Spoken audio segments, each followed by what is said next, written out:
Les Confessions de saint Augustin, livre 7, chapitre 13. Qu'il n'y a rien que de bon dans les ouvrages de Dieu. Quant à vous, ô mon Dieu, il n'y a point de mal, non seulement au regard de vous, mais même au regard de cet univers que vous avez créé, parce qu'il n'y a rien hors de lui qui soit capable de s'y introduire comme par force et avec violence, et de troubler l'ordre que vous y avez établi. Il est vrai que, quant aux créatures particulières dont est composé le monde, il y en a quelques-unes que l'on estime mauvaises parce qu'elles ne conviennent pas à d'autres, mais elles sont bonnes néanmoins parce qu'il y en a d'autres auxquelles elles conviennent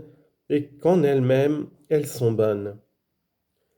Et toutes ces choses qui ne conviennent pas entre elles conviennent à la partie inférieure du monde, que nous appelons la terre, laquelle tire de l'avantage d'avoir au-dessus d'elle un air plein de vent et de nuées. Et bien qu'à considérer ces choses séparément, je puisse désirer qu'elles fussent meilleures qu'elles ne sont, je n'aurais garde néanmoins de désirer qu'elles ne fussent point en tout, puisque, quand elles seraient seules, je devrais toutefois vous louer de les avoir faites, parce que toutes vos créatures, les animaux de la terre, les dragons et toutes les eaux, le feu, la grêle, la neige, la glace et ces tourbillons qui vous obéissent,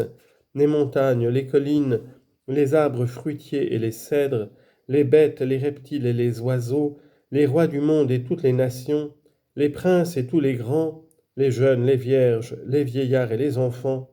que toutes vos créatures, dis-je, font voir sur la terre que vous êtes dignes de louange.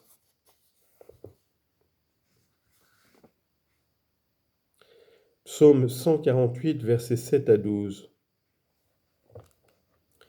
Mais quand je considérais qu'on vous loue aussi dans le ciel, et que tous vos anges, toutes vos puissances, le soleil, la lune, les étoiles, la lumière, les cieux, des cieux, et les eaux qui sont au-dessus des cieux, chantent incessamment vos louanges, les louanges du Dieu qui les a créés, et qui est assis sur son trône au plus haut du ciel, je ne souhaitais pas qu'ils fussent meilleurs qu'ils ne sont, parce que je considérais généralement tous vos ouvrages. Et quoique j'estime que les supérieurs étaient plus nobles et plus excellents que les inférieurs,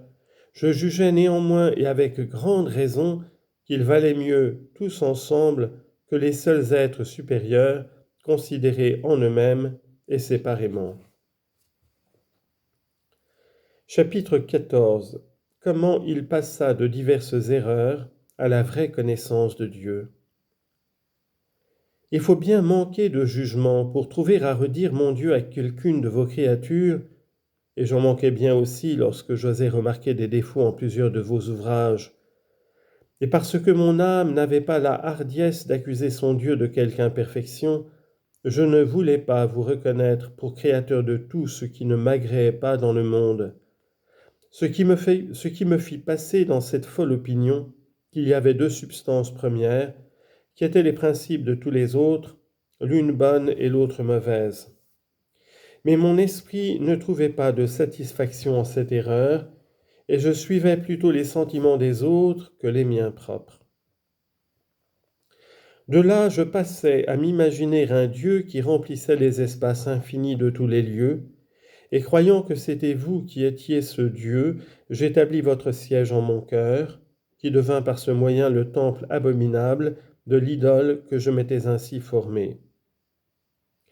Mais après qu'il vous eût plu d'éclairer mon entendement, lorsque je n'y pensais pas, et de me fermer les yeux pour m'empêcher de voir les objets de la vanité, je commençai à goûter quelque repos, et ma folie s'étant assoupie, mon âme s'éveilla pour vous considérer, ô mon Dieu. Je vis alors que vous étiez infini, mais d'une manière tout autre que je ne me l'étais imaginé,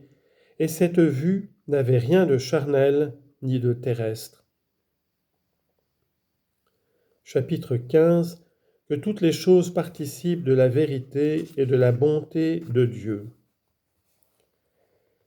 Après cela, je jetai mes yeux sur les autres choses, et je reconnus qu'elles vous sont redevables de leur être, et qu'elles ont tout en vous leur fin et leur borne. Je reconnus que la substance qu'elles ont en vous n'est pas comme la subsistance d'un corps en un certain lieu, mais qu'elle subsiste en vous par votre vérité, qui est comme la main avec laquelle vous soutenez toutes choses. Je reconnus qu'elles sont toutes vraies en tant qu'elles sont, et que la fausseté n'est autre chose que la créance qu'on a, qu'une chose est lorsqu'elle n'est pas. Je reconnus que chacune d'elles a du rapport, non seulement aux lieux qui lui sont propres, mais aussi au temps qui lui conviennent, et que vous, qui êtes seul éternel, n'avez pas commencé à agir après des temps et des siècles infinis, puisque tous ces temps et ces siècles, soit passés ou à venir, ne pourraient ni arriver ni s'écouler si vous n'étiez le principe et le moteur immobile de leur cours et de leur révolution. Chapitre 16. Que toutes les choses naturelles sont bonnes, et ce que c'est que le péché. Je remarquai aussi et reconnus par expérience qu'il ne faut pas s'étonner si le pain qui est si agréable à ceux qui ont le goût bon est désagréable aux personnes qui l'ont mauvais. Et si la lumière qui réjouit les yeux qui sont sains offense ceux qui sont malades. Votre justice même, mon Dieu, déplaît aux méchants. Comment donc les vipères et les vermisseaux ne leur déplairaient-ils point? Mais cela n'empêche pas que vous ne les ayez créés bons, et qu'ils ne trouvent leur juste rapport selon le rang que vous avez voulu qu'ils tinssent dans l'univers,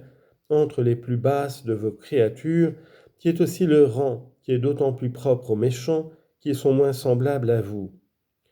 Comme au contraire les bons ont d'autant plus de rapport avec les créatures les plus élevées, qu'ils sont plus semblables à vous.